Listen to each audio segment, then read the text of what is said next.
Ole Miss has a football player poised to break out in 2023, but it's probably not who you think. This is the Locked On Ole Miss podcast. You are Locked On Ole Miss, your daily podcast on the Ole Miss Rebels, part of the Locked On Podcast Network, your team every day.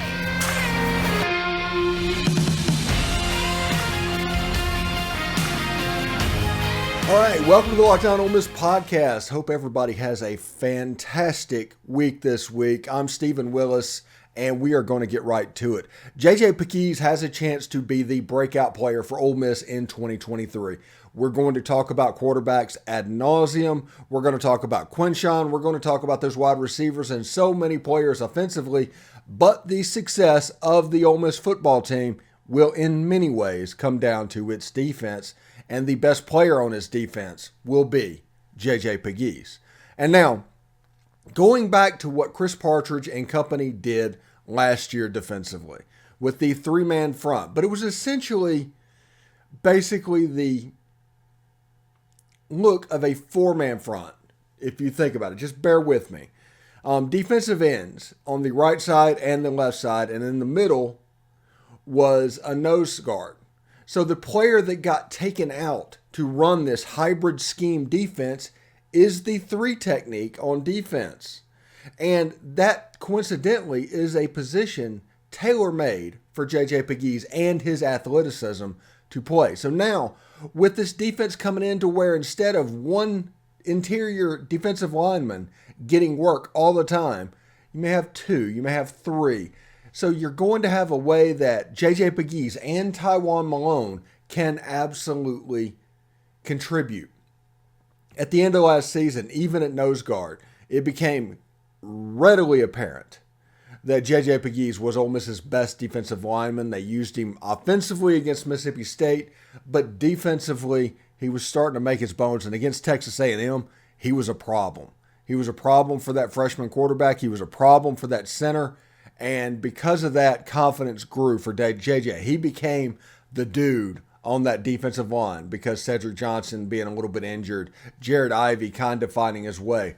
By the end of the year, Pegues was turning into a force even at nose guard for the Ole Miss defensive line. Now you're going to move him out to the three technique, the four technique, the five technique, out there a little bit wider to where he can use his athleticism. And you're going to have people like Joshua Harris and Xavier Harris in the middle. So you're not going to drop off in the middle of the field. So that means the defensive line has a chance to be salty. The defensive line has a chance to be solid moving forward. And that is because of the defensive linemen that they've been able to accumulate over the last couple of years. There's good players, Jamon Gordon, Tywone Malone, Jared Ivey. Those guys have a chance to be really good players for Ole Miss, and everybody's going to freak out about the defensive line and the way it looked. And I think that became just a little bit more of a physics problem than all we are aware of. You have a situation to where you could have a easy two-deep rotation of the three, and the most important question after that would be the jack position, but that's a position for another day. We need to wait to see for spring training because not that player. We don't even know who Ole Miss is going to play at that position of their current players, and the players that they're going to do has not taken a snap in practice doing that. So we need to wait a little bit on Jack. But until then, that defensive line, that first level of the defense that will become so important for Ole Miss football. We can see that the pieces are in place to do that. A defensive front three, because the jack linebacker is called a jack linebacker for a reason. It's a hybrid defensive end linebacker position. Just is. But you can take a Pegues. You can take a Jamon Gordon. You could take a Josh Harris, a Xavier Harris, a Jared Ivey, a Tywone Malone. And you can see where the defensive line has players that can contribute. They have talent that they would be expected to contribute. So that actually helps the Ole Miss defense and the Ole Miss football team moving forward because the Southeastern Conference, amongst everything else is a line of scrimmage league. If you get destroyed on the defensive line, you're going to get destroyed as a football team. So the offensive line and defensive line for Ole Miss has to be pretty good, period. And with J.J. Pegues, there's a potential for all conference good to happen. He could be a force.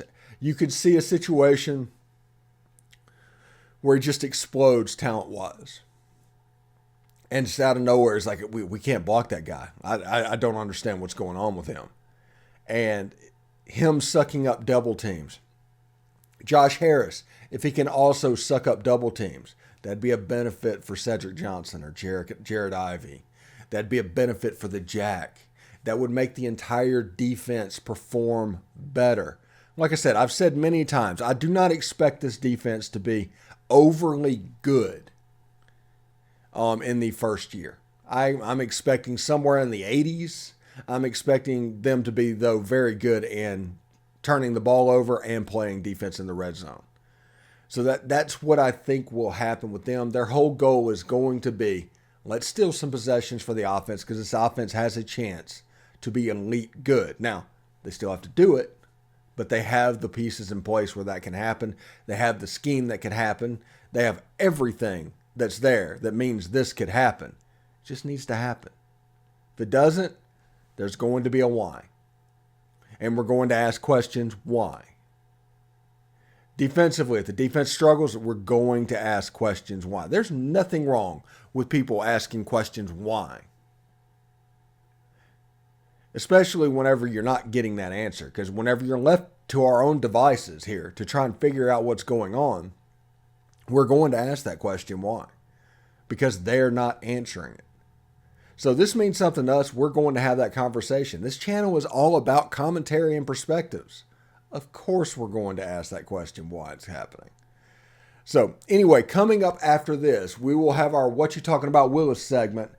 And we're going to dig into the analytics of Lane Kiffin and why that is almost a tell that he might not believe as much as he says. But we'll talk about that when we come back. But first, I do want to let you know that today's show is brought to you by Built Bar. If you're looking for a delicious treat, but you don't want all that fat and calories, then you have to try Built Bar. What makes them so good? Well, for starters, they're covered in 100% real chocolate.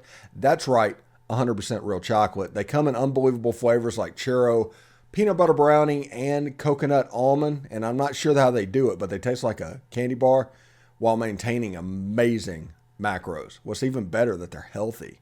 They're only 130 calories, 4 grams of sugar, 17 grams of protein. And now you don't need to wait to get your box. We've been telling you for years to go to Built.com, hit Locked On 15, and a box of Built Bars will come to your door. Now that is not the only option. You can go to your local Walmart or Sam's Club and pick them up. That's right. Head to your nearest Walmart today. Walk to the pharmacy section. Grab yourself a box of Built Bars. You can pick up a 4-bar box of cookies and cream, double chocolate, or coconut puffs. If you're close to Sam's Club, run in and grab a 13-bar box with our hit flavors, brownie batter, and churro. You can thank me later. It's really amazing. Like I said, we've been trying to tell you to go to Built.com and use a promo code for years. Now you don't have to. Now it's on the brick and mortar #1 retailer in America, Walmart. And they even have bigger sizes at Sam's Club, as you would expect. It would bigger sizes. But you'll thank me later. Go give it a try. Anyway, thanks again for making the Locked On Ole Miss podcast your first listen every day. Make sure you check out our brand new podcast. It's Locked On College Basketball. Everything you need to know about college basketball in one place. Plus, you get to hear from big name experts, insiders, coaches, and players. Locked On College Basketball, available on YouTube and wherever you get your podcast. All right, we're going to move on to What You Talking About Willis, and this is what we're talking about this week. We're talking about analytics and fourth down conversions and how that affects the game. There's a movement that has overtaken college and pro football over the last years about going forward on fourth down. You've heard the saying, scared money don't make money, and it's all about the analytics to decide what we do, and great.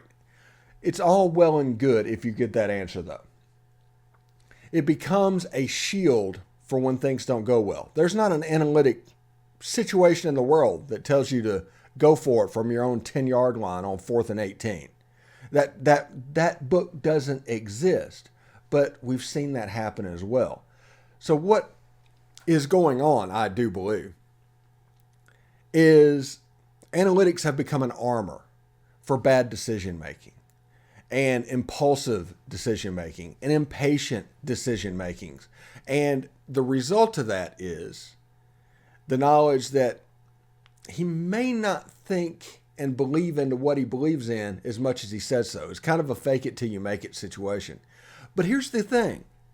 That hasn't been the situation. This team has been good enough to win straight up. If you go back the last 3 years, I want you to think about it. Just sit down and think. Close your eyes. How many games have Ole Miss won by playing the analytic go-for-it game? How many games has that caused Ole Miss to win? Now, on the flip side, I want you to close your eyes and think about how many games has that gone poorly? I can name 3 of them right off the top of my head. One of which, losing it, potentially cost Ole Miss the playoff in 2021. But that Auburn game, 4 or 5 trips inside the 20-yard line, 0 points, when if they would have just kicked field goals, Ole Miss would have won that game. I think Auburn won that game by 7 points. Mississippi State, you get down to the 5-yard line. They have 15 tackles for loss. They're doing a number on your running game because your offense is at a disadvantage. You still decide to go for it. That one might be an analytically proven way to do it. But with that situation, with your offense, with what you were going with, that was problematic. And getting stopped there, Mississippi State gets the ball, goes down, scores a winning touchdown. You had a chance to go up, I think, 10 points. That game would have been over as well. And then there's the Texas Bowl that was called like a 12-year-old playing Madden, to where no punts in the first half. Go for it from your own 10-yard line. It doesn't matter. Texas Tech was not, under any circumstances, in any world, that much better than Ole Miss. But whenever you go for a 4th down and they stop you, when you go for a 4th down and they stop you, again, the emotion goes up. The confidence level goes up. The execution of the other team goes up. And it becomes even harder to win the game. Now, I understand this mindset. If Ole Miss was playing Alabama, or if Ole Miss was playing Georgia, something to where they had a distinct talent disadvantage on the field. It would make sense that you would need to play the analytics and hype it up and do what you need to do to try and move the ball and win. That's called playing winning football. That's called not playing scared. That's really what it's called. But when you have the advantage, which in many of those cases, talent-wise, Ole Miss had the advantage talent-wise, why would you risk it? Risk that emotional onslaught that could come. Risk that momentum change that always comes. There's no bigger momentum change that happens than when a 4th down stop occurs. Why would you invite that? Especially when you're playing on the road, where that cauldron could be magnified by several points. Why would you do that? I think you just need to have confidence in how good your team is. Do I think they need to go for it? Yes, they probably do from time to time. But you also need to know who you are. You need to know what you are. Like I said, that game potentially cost Ole Miss a chance at the playoff. The Mississippi State game cost them an Egg Bowl. Now, good for Mike Leach. I'm glad Mike Leach got that win. I'm glad Mississippi State got that win for Mike Leach. So I'm not going to be mad over that. But that did happen. And that Texas Bowl was an embarrassment. If you want any questions about how we felt about that, you can go back there and listen to the postcast on that Texas Bowl. Absolutely ridiculous. But looking at everything that goes on, Lane Kiffin should have confidence. He has built the most talented roster that Ole Miss has had in modern college football. He's built that. He's got quarterbacks upon quarterbacks. You have to go back until Glenn Griffin was roaming the halls in 1962 to see a quarterback room that was this stacked. You have a running back on campus that was 100 yards away from breaking Herschel Walker's freshman record and already has the second most yards by a freshman ever in the SEC.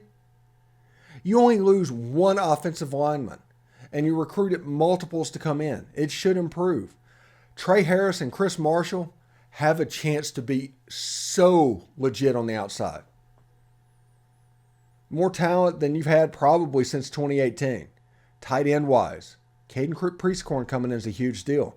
Not only because of what he can do, but what he'll do for Michael Trigg. And the ability to do different things with Michael Trigg. I just told you why this offense can be crazy explosive in 2023. We have not seen this very often. Now, we have a quarterback competition we've got to get through, but the winner of that competition is going to make Ole Miss better, period. Doesn't matter who it is. You got a running back that absolutely stars, and he's probably going to have lesser numbers and be more effective in 2023. And you've got a defense, as we talked in the first segment with J.J. Pegues, to where the defensive line, there's actually a two deep that has developed on that side of the ball. Linebackers, you can see players that have played and have been effective at their level. Monty Montgomery was a nightmare for Ole Miss in 2021 until he got a targeting penalty. You know, was it Walton at a corner? You've got defensive backs all over the field because they've recruited them. It was half the defense before. You can see why this team is going to be potentially good enough to have confidence in. The one thing that Ole Miss has to worry about for 2023 are games like Auburn in 2021, Mississippi State in 2022, and of course the Texas Bowl. Those were games that were not lost by the Ole Miss football team. Those were games that were thrown away to the altar of analytics or impatience or impulsiveness. I'm not sure which one, but all of those come into play when dealing with those fourth down tries over and over again. Should be really fun. I'm looking forward to seeing how 2023 can work. I think Lane Kiffin will learn his lessons. I think this offseason he has genuinely tried to learn from the mistakes that was made at the end of last season. The team is being built in a little bit different way, and that should tell you that transfers coming in over what was here last year, they're going to probably have the upper hand. So we'll see what happens. We'll see what Suntarian Perkins can do in the linebacker core and how they use him. We are about 2 weeks away from spring practice starting. That's pretty cool. I think it's 15 days or something like that. And once that happens, we'll have a whole new sets of storylines that we can go down. We will have everything that you guys could want, and it should be a lot of fun. This week, hey, if technology doesn't rise this week, we got some interviews for you.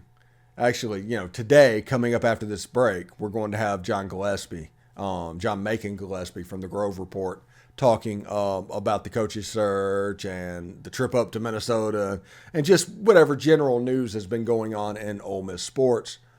But we're also going to have Jake Crane. We're going to have Charles Arbuckle. They're both scheduled for earlier in the week. Our normal contributors like Pratt is going to be on here. We're going to talk about that. We are going to have Kara. We're going to have Derek doing a pregame of the Purdue Boilermakers. So we got a lot of stuff coming for you. So we're going to fill it up over the course of the week and do whatever we can do. There's going to be some videos that might be at different times. But hopefully we'll see exactly how that goes. I'm looking forward to talking to Jake and Charles Arbuckle. Arbuckle, I think, has seen Oklahoma State football with his ESPN color commentator duties. And because of that, I want to talk to him about Spencer Sanders because I'm hoping he's seen him. So I can't confirm that. He's just, he's a Facebook friend. So we do all of that. And I do want to meet up with him and set up a contact with Andre Ware. We want to get him as well because he does have some history in the SEC as well. So thank you very much for tuning into that. When we come back, John Gillespie, the Grove Report. Stick around.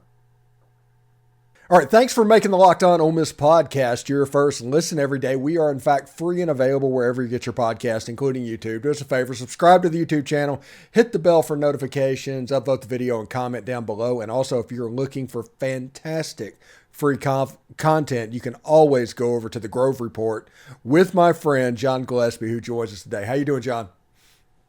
I am fantastic. Just sitting here watching a little baseball on Big Ten Plus, if you can call this broadcast a broadcast. It's not the best quality, but still having a good Sunday. Yeah, this was incredibly predictable that it would be like this, but it's still disappointing for an SEC group whenever you see how the rest of the country treats college baseball. It can be disheartening, can it? Yeah, I mean, and I understand that in the southern parts of the country, college baseball is a bigger deal, and I think weather has some stuff to do with that. And the sport has grown nationally, but as you can tell, the Big Ten does not put near as many resources into the sport as the SEC does. Yeah, as we're recording this, Ole Miss is in the process of batting around for a second time, and they're currently up 8-0 in the top of the first against Nebraska. So, it's getting pretty crazy. Apparently, we just get 8-0. I just saw that. Yeah. Yeah. Ethan Groff is so good, man. Him and Calarco. Oh yeah. Yeah. We call Lane Kiffin the Portal King, but what Mike Bianco did after winning the national championship, absolutely impressive. I'm blown away. Oh, he talked about that in his post-game presser last night with us. That some of the most consistent bats in this lineup right now are new faces. I mean, obviously you've got Jacob Gonzalez and Peyton Chatagnier and guys like that, but a lot of them are new faces. I mean, Calarco drove home 5 last night, so yeah. Yeah, it's pretty good. And Minnesota hadn't won a game this season, and they gave Ole Miss every bit that they wanted. Congratulations to the Golden Gophers there, because this was probably the circled game on their calendar that they built up all year, and they got their money's worth, so congratulations to them. I'm not going to congratulate Maryland because we've done beating them so many times they don't matter. And, of course, Nebraska. I just care that Ole Miss beats Nebraska because half my family is from Omaha, and they're all Nebraska fans. But in the 90s, I had to listen to them tell me if Nebraska ever played Ole Miss, it would not be pretty, Steve. It would not be pretty. So after 2002, I have not heard from them negatively again, and I didn't want any reason for that to start back. Yeah, well, that makes sense. That was definitely the heyday for the Cornhuskers. Yes, absolutely. The Bug Eaters. The Bug Eaters. Yeah. I will always call them the Bug Eaters. Anyway, let's go ahead and get started off with the basketball coaching search. Now, the Texas Tech coach has either been fired or suspended for verbally abusing a player at Texas Tech. So the reason I say that is because that is obviously a potential landing spot for Chris Beard at the moment if they decide to do that. There was apparently another incident back earlier in the season where the coach was accused of spitting on a player. And so they have some stuff they're going through there, but that is something to keep an eye on. But what are you hearing right now? Really, it's pretty tight-lipped. I think that it's pretty well documented that I think that Beard is interested in the Ole Miss job at least. But outside of that, I mean, it's pretty tight-lipped at this point as far as concrete information is concerned. But I do think that things like you just mentioned with the Texas Tech deal, that obviously gets the wheels of speculation turning in this season for Ole Miss or any coaching search season, because once fans have their eyes on one or two guys, any potential opening that comes up automatically becomes a threat. And so folks start wondering, okay, would Beard rather have Texas Tech than Ole Miss, or either one of those even a legitimate possibility? So I think we're still very much in rumor mill season, with the most well-documented thing being that, yes, Beard is probably interested at least in the Ole Miss job.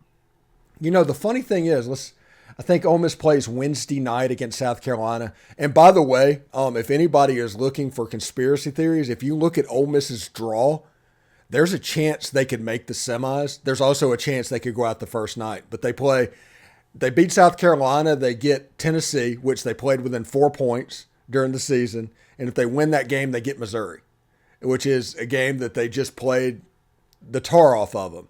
So they obviously could win all three of those games. Of course, they could lose the South Carolina game and it'd be over. But my point is, when that final horn sounds, that is probably, in my estimation, when we should start looking for a coaching hire at that point. That's when the clock starts ticking, doesn't it?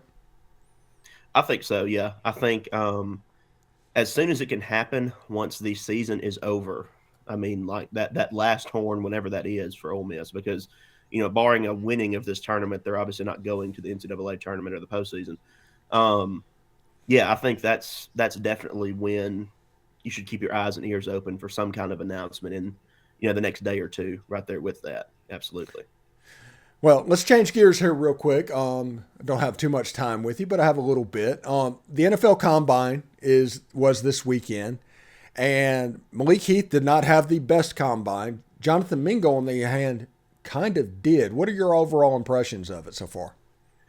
Well, and in looking at, Heath and Mingo, to me, were the two biggest stories that came out of that, because Malik Heath's grading in the different drills, it was good, kind of good, and then the 40 was not good. And I don't know exactly what, obviously I can't run the 40-yard dash. I would die.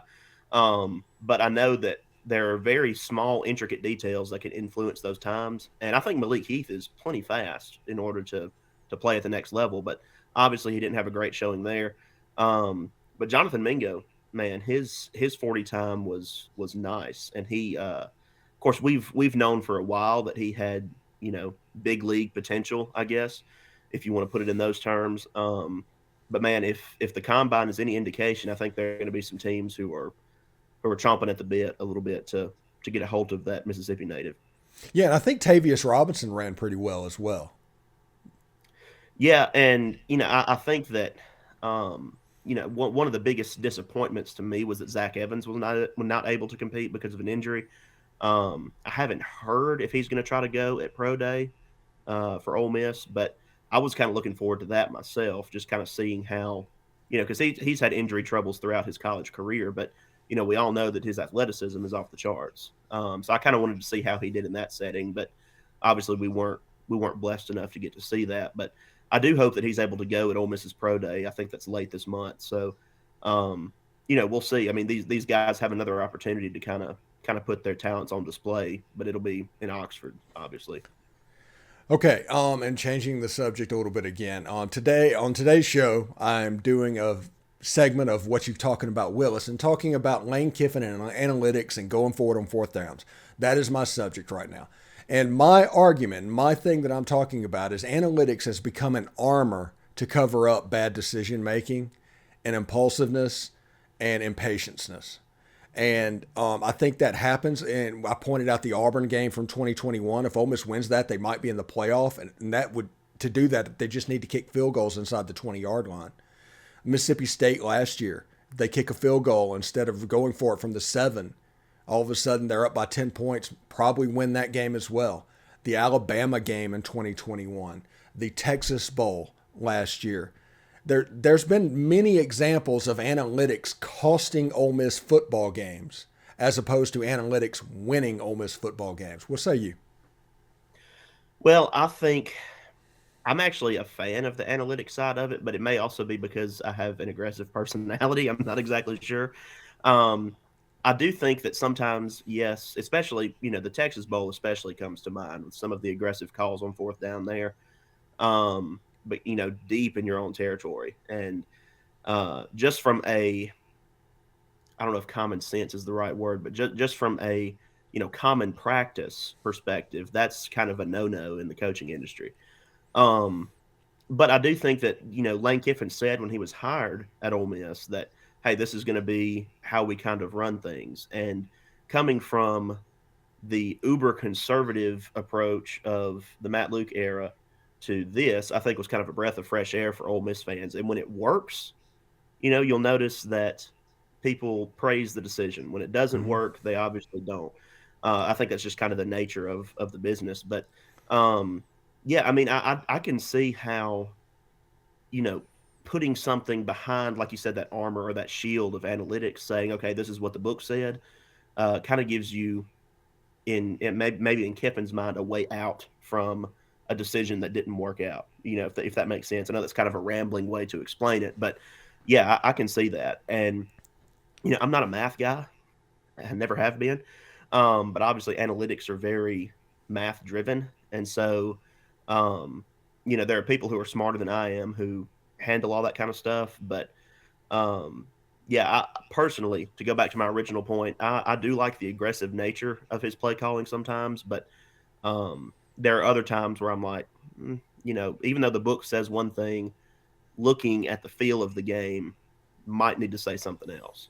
Yeah, my points that I talked about is that there's no player that changes momentum more quickly than a stop on fourth down. So if it doesn't work, the other team has a huge boost. And whenever you're playing in these cauldrons in the SEC, that becomes problematic. And second of all, I understand it a little bit whenever you have on paper a lesser talent than your opponent.